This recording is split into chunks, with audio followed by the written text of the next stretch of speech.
But do you think Joe Root will be the backbone of the England batting lineup? Livingston is going to be key with the bat and the ball.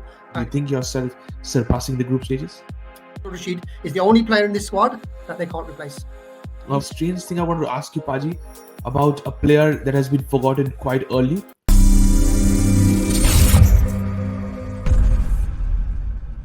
We have the Champions Trophy as well. Surprisingly, it's going to be hosted by Pakistan. Fingers crossed, we're not sure. They have yet to get a clearance, Paji, but we'll discuss about when it comes to the Champions Trophy and the schedules and the squads which have been out. The hosts themselves have not announced the squad so far, while the others have. So I have Paji with me, and when you wonder, ladies and gentlemen, about Sandy Paji in the frame, it's an international game. You should know by now which team I'm going to talk about. Welcome, Paji. It's England once again.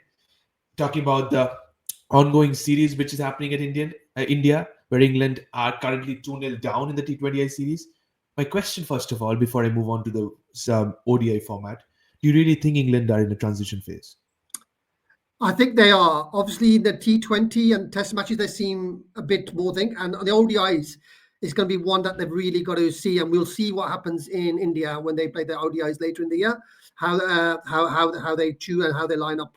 But the problem is, again, new faces, variety is still an issue, because if you look at the lineup that they've gone with, it's very much the same type of players. Okay. There's no variations, and I think finding those little add-ons is going to be very, very important for England in the long term. But having McCullum back in is definitely going to be good from all formats. Having him as a single coach, I think is going to be very, very good.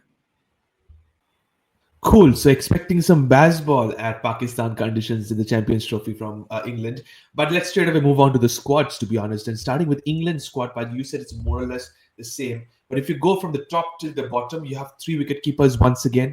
Josh Buttler, Phil Salt, Jamie Smith, who made his T20I debut in the ongoing series versus India. But talking about the first 2 names, Josh Buttler, the captain leading from the front. Phil Salt, who's not been at his best of his form, but was in cracking form earlier in the year. At West Indies. So your thoughts, first of all, captain is there, but who's going to take the gloves? Is it Salt or is it Buttler once again? I think Phil Salt will take the gloves and the opening slot. I think they've really trusted him. And again, Phil Salt plays around the world. He's used to different conditions. And again, I think Josh Buttler, as a captain, likes to be, near the action. So he's all constantly talking to the bowlers. I think he wants to probably end up in the field. So I think Phil Salt will both open and he will take gloves, and we'll see Buttler in the field. And it's the mental fatigue. The wicket keeper is up and down all the time.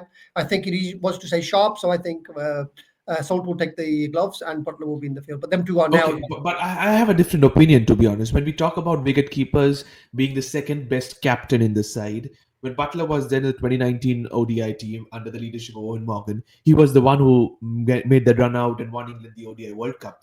And just like Ian Smith said, by the barest of margins. But your thoughts on that? I would still like to see somebody like a Buttler being so experienced, being behind the stumps, because a wicket keeper can see everything, just like a captain, etc. So do you really think, is that a good decision? Because we know Salt is a very good leader, but Buttler being behind the stumps, maneuvering everything around, will that be a good choice?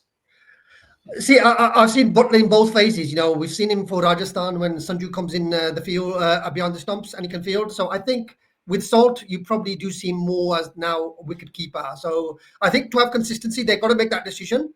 But I just still think that maybe Buttler wants to be in part of the action, and he's probably thinking, I need to be near the bowlers, give them the thing, and also consult with Salt as well. So I think those 2 positions are quite fixed for England. But they, as I say, with a lot of this team, you can choose 2 players for the same position doing the same job. So I think this is where I think you can't have the specialists. If India play, Pant will be behind the stumps. That's like correct.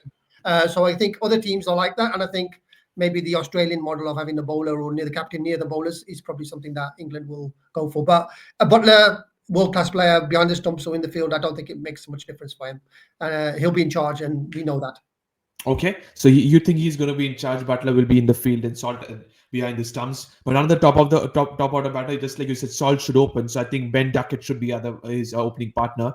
But talking about Ben Duckett's number in the one-day internationals, 700 runs has been scored with an average of 46. But the concerning part of Ben Duckett, we have seen him giving blistering starts in the Bazball era in red ball cricket, but he has a strike rate of below 100 in his career best in ODI cricket. Is that something which concerns you? Yeah, it does because again, a lot of this form, a lot of these selections, they are form players. So how England will, do well in this trophy if they all hit form at the same time. So Ben Duckett, I've watched a lot of him in the 100. I've watched a lot of him for England. The man is like, if he's on his form, on his Correct. game, he's a game changer. If he's not on his game, if he falls below, especially against spin, he does seem to struggle a bit. So Mhm. I still think that England will persevere with that opening combination, and this allows them to have Josh Butler in at three or Root in at three. They have a lot more flexibility because it depends when the spinners come on, and if the spinners take the wickets, this England batting we've seen in the last couple of T20s against India, probably that is not their forte. So you got to Correct. have some of that experience, and you want them to. As I said, ODI cricket's now becoming more like T20 cricket anyway. So, you want that big win the game in the first 10, 12 overs, hit the bowlers at the ground, and then start building that innings and then wait to the end. I think that's the way England will go in this World Championship. Okay, so you think that England will go in this tactics when it comes to in the Champions Trophy, but you said about top order batters. This is one of the best batters in the world, and especially in white ball format. Joe Root, 6,500 runs with an average of consistently average of 47. So I think he will be the player, one of the players to watch out for. We'll discuss about him, but he will be that anchor while the others play around him because of the Bazball. Because earlier we used to see in the Bazball era, Joe Root used to try and playing the scoop shots, the ram shots. He still does, but now he's turned out to be the Joe Root we knew before. In between, he has those funky shots which he executes so well. But do you think Joe Root will be the backbone of the England batting lineup? 100%. We've seen Joe Root's form in the Test match cricket. Now he's doing very well in South Africa for the Royals, and Correct. he's going into form. And again, this Root anchor, I think, is the perfect role for him because if you look at the rest of the batsmen, they all seem to be very, very attacking, and they can lose them in clusters. So they need one, solid player there that can build that innings and make sure that their collapse doesn't come in very, very, very quickly because. Correct. Again, that's the problem with this team. Fiddlesalt and Ben Duckett are very, very explosive. Josh Butler can be explosive. Harry Brook again struggles against spin. You need one player that, spin is going to be key. Pakistan conditions or Dubai conditions, either or. At the end of the tournament, when the wickets are getting used, spin is going to have a very, very important team. So you definitely need a player, who's quality against spin. And there's probably nobody better in England at the moment than Joe Root. Absolutely. There's nobody better than Joe Root to play spin well and conditions like Pakistan. He's going to be important. We don't know whether it's going to be a turn or it's going to be a road once again, but he's going to be key. But now comes the middle order when you need firepower. You have so many different versatile players, I must tell you. You have Harry Brook, you have Liam Livingston. If you go to a little bit of a youth, you have Jacob Bethel, I think one of the players to watch out for in the near future. Your thoughts, because Liam Livingston can give you with both bat and ball. Somebody you want to use him down the order as a finisher, just like India does for Hardik Pandya. But thoughts on Joe Harry Brook and Jacob Bethel? Will there be a choice made between both of them, or do you think both of them deserve to be in the 11? I think both will definitely be playing. And again, Brook, is that explosive batsman, and if he gets in, he's going to score runs very quickly all around the park. And same is Bethel. I've watched a lot of Bethel being at the Bears and Warwickshire, and again, he's a class player, and it gives you that bit of additionality with the left arm bowling as well. Because if you look at And his also an bowling, exceptional fielder. and a brilliant fielder. Yeah, he's a brilliant catcher. The amount of times I've seen him catch on the boundary is absolutely amazing. So, but again, he brings you that unpredictability as well. He likes to build the innings, get set, but then he can hit the ball 360. So I think Bethel, the ECB really love him. They want to invest in him. And again, I think he's going to be a very, very good player for England in the long term in all formats. So they've tried him in the Test cricket team. T20, we know he can play brilliant T20, and now the ODI where he offers England something slightly different. Left armour and left hand bat. I think that it's very, very important to have a player like that who's different to Harry Brook. And again, Livingston is going to be key with the bat and the ball. And if he's in the finishing role in good form, then England can chase down anything. So I'm really, really looking forward to that middle order. But Root is very important because you'll need that player, up to the 40th over, you'll need Root in and getting the runs from one side. Okay, but now come if I move on to the lower middle order. You've gone with Bryden Cars as your bowling all rounder. You have gone with Jamie Overton as your bowling all rounder. Jamie Overton, we know how important, how much he brings lower down there with the bat as well. Has struck rate around 114 ODIs. But a very strange thing I want to ask you, Paji. about a player that has been forgotten quite early, Chris Jordan for England. He still has the skill set with both bat and ball and field. Do you think he still has something left in him to play for England?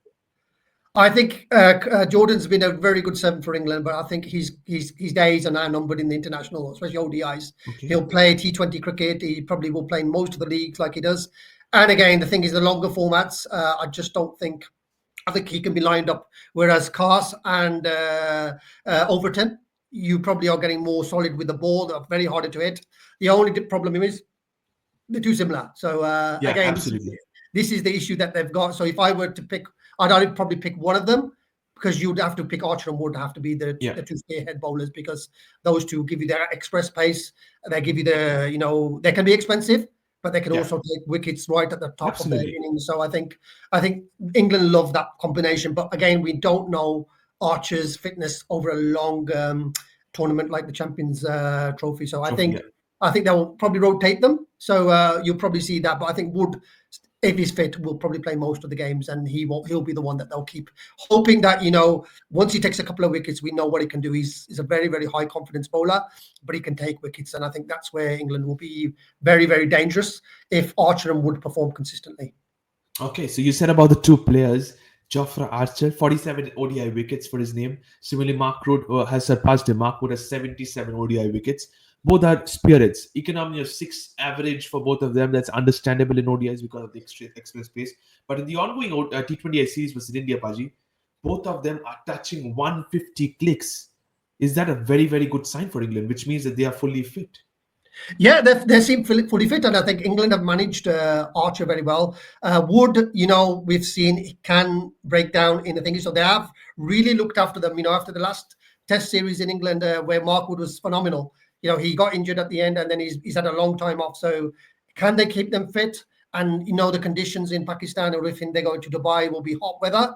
Hopefully, that doesn't cause them to have injuries, and how they work manage. I think that's important, and that's why it's very important to have someone like Bryden Cast in the team, Yeah. because at least he's a bit younger than them, and he's getting better and better. So I think that's very very important for England to keep both Cast and Wood fit through the whole Champions Trophy. Absolutely. Their importance, their fitness is going to be very important. You said about Gus Atkinson, he's also part of the squad. He might be a little bit similar to the names you mentioned before, Jamie Overton and Braden Cast. But somebody I'm very surprised hasn't got an opportunity so far in the ongoing T20I series. He's been his form of his life for England. Saqib Mahmood. He has bowled so well in Caribbean versus West Indies. Did not get a chance so far. But your thoughts, do you think him starting in the ODI of the Champions Trophy? Yeah, again, we will see what happens when they play India. You'll see what the thinking of the England management is and what they will do with Saqib Mahmood. But again, another valuable resource that they've got in the team who can come in for Cars if Cars needs to come in. Probably you can play Saqib Mahmood in there, and he probably knows the conditions quite well as well. So Yeah. he'll be very very dangerous. But again, I think this is what, in terms of squad, the player drop off isn't as much. So if somebody does come in for one of the players, the drop off in the quality is not there. So I think that's why they've picked this team, because they're saying they know what they're kind of going to get with the players. So True. again, very very flexible lineup for England. Yeah. Okay, very, very flexible lineup for England. Just like we said about Joe Root being the backbone of the batting side for England. Similarly, they've gone with the lone frontline spinner, the leggy, who is forever being part of this England white ball squad. Adil Rashid, yet again, there 205 wickets for England in a one-day internationals with an economy of 5.62. Very, very important in Pakistan conditions. Very very important, and he's the only player they can't replace. Absolutely not. Yeah, so I think he's the only player that they can't replace, and I think they will have issues again if he gets injured. And the problem we've just seen in the last match, his fielding isn't up to scratch, and the batting isn't there either. So they are going to be really reliant on him getting 10 solid overs for a low economy, taking at least 2 or 3 wickets from Adil Rashid, because they've lost bowling. Do you really think Rian Ahmed is a successor for Adil Rashid going I forward? can't see it in T20 cricket, maybe, but not in ODI, One and days? especially he's not ready at the moment. I don't think Rian Ahmed is ready. Maybe he will come good, but again, experience is there. And I think losing Moeen Ali, you've lost, at least 5 to 6 overs solid, Correct. and the left-hand batsman as well. So Correct. that's been a big blow for England. But let's see what happens with the thing. But Adil Rashid is the only player in this squad that they can't replace. Okay, Adil Rashid is the only player that England cannot replace 100%. But Paji, remember you are in a group of death. Rather, both of the teams, both of the groups are a group of death. But England start their Champions Trophy campaign with the rivalry, with an Ashes clash. It's Australia versus England is the first clash for England. Then they move to face Afghanistan, and they end with South Africa. Three very very difficult games, to be honest, because Afghanistan defeated you guys in the 2023 World Cup, so you cannot take them lightly by any means. Three massively difficult games. Do you think yourself surpassing the group stages? Again, this just depends on the form and the consistency the team can get. I think with the difference with England, we know what we're going to get. Afghanistan is a very unknown quantity. They can be brilliant or they can be beaten. Australia, we Correct. know what we're going to get. And South Africa look really dangerous. They've got a super squad together. But I still think England will be strong enough. If they play well in all the games, they've got a lot of match winners in the team. So what the selection is, the conditions are really, really going to be very good. If they're quick conditions with quick wickets, then they will do really, really well. And again, it's a group of death. I wouldn't want to be in that group. So it's going to be really, really exciting to see. And I think this is what the ICC are doing well, having competitive matches in Absolutely. it makes the tournament stronger. I think the problem with World Absolutely. Cups and the other thing is we know roughly at the round robin games which team are going to go through. And again, the crowds aren't that excited. But when you have the big games against the big players, Eight solid teams. yeah, that's what you need. Absolutely, eight solid teams, and every single game are big games, to be honest. Moving on to the players to watch out for, I have to choose five of them. I've done mine, but it was very difficult, to be honest. Joe Root, Josh Butler, Liam Livingston, Adil Rashid, and I'm gone with Mark Wood as my fifth and final player to watch out for. Here are my five choices. Anything different for you, Baji? Probably Jofra Archer for Mark Wood. That's probably the only one I'm looking I at. And expected. I think Joffrey looks on fire. If they can keep him fit, he takes the wickets. It's going to be really exciting, not just for English cricket, but world cricket. Having a player like Joffrey Archer in this tournament and then going into the IPL, it'll be really, really interesting to see how he does. And I'm excited. And I say Adil Rashid, 100%. Joe Root, Joss Butler, they are bankers. And if they play well, then England will go far in this tournament. 100%. Yeah, the experienced campaigners needs to step up. So you're going with the remaining four names I've mentioned. You've gone for Jofra Archer in place of Mark Wood is your player, fifth player to watch out for. Moving into the predicted playing 11. Now this is very interesting for the ODI format of the Champions Trophy. First, let me tell mine, and then I'll hear yours, Faji. My predicted playing 11 for England is Ben Duckett and Phil Saul at the top of the order. Joe Root at number 3. Harry Brook, Josh Butler, Liam Livingston, Bryden Cast, Gus Atkinson, Adil Rashid, Mark Wood, and Jofra Archer, with my wicketkeeper being Josh Butler. Cool. I think that's probably where we slightly make a difference. I've gone for Salt, and I put Butler at 3 or Root, whichever is there. If the Salt Duckett partnership works really, really well, then I just put Butler in. Then you want to keep that momentum of actually, getting runs quickly. So you're going for according to the situation of the game. According to the situation, I think the flexibility of this team is very, very good. And then Brook and Livingston, you need them to come in. Once the spinners have bowled a few, they know the conditions and get them in. You don't want them in too early, and you want them to be the finisher. And I've also put Bethel in that place as well. So wow, I think Bethel. So I just want to know the reason behind you have taken Bethel. You've taken Bethel? Is it because you want a lengthy batting lineup, or is it because after Duckett you do not have a left-hander, so you need a left-hander in the middle overs? Both having a left-hander. And also potentially having if Adil Rashid will pull a hamstring or anything in the match, you've got extra 3-4 overs and a left arm bowler, because we've got no left arm bowlers in the whole team. Correct. So they're all righties, and you've got to have variation. And I think one of the reasons why I'm so happy with the Indian squad is Arshdeep is in there, because he gives you that left arm variation. So you need at least one left arm bowler, and if with the boundary dimensions, the way that works out, right at the end, it could be good to have a left arm bowler bowling from one side rather than the other side. And the batsmen have to think, rather than that, the bowling looks very, very similar for England. There's no real variation. So, that's where you mentioned about the variation. You do not have a left-hander. And earlier you had someone like Reece Topley, you had David Willey, but this time around, not a single left-arm seamer or left-arm pacer, spinner as well. That's something that needs to be looked into. No much variations is what Paji says. Final predictions, Paji. Group of death, which has Afghanistan, Australia, and South Africa alongside England. Who are your two semi-finalists from Group B? If you're including England, who are you taking along with them? Australia. Yeah, you can't bet against Australia now, can you? So ICC trophies, Australia come in. And again, one thing with Australia, they've got the variety, they've got experience. And again, they are just the team to beat mentally. There's no team stronger than them. So let's see England and Australia to the semis? England and Australia in the semis. That's what I'm thinking. Okay, so England and Australia semis from Group B, according to Sandy Paji. Thank you so much once again, Paji, for always coming up for England squad analysis. That's all we have for you, ladies and gentlemen. It's England squad analysis for the Champions Trophy 2025. We'll come again for the other teams as well. Don't forget to subscribe to Fifth Umpire. Press the bell icon as well. Thank you so much, and bye-bye.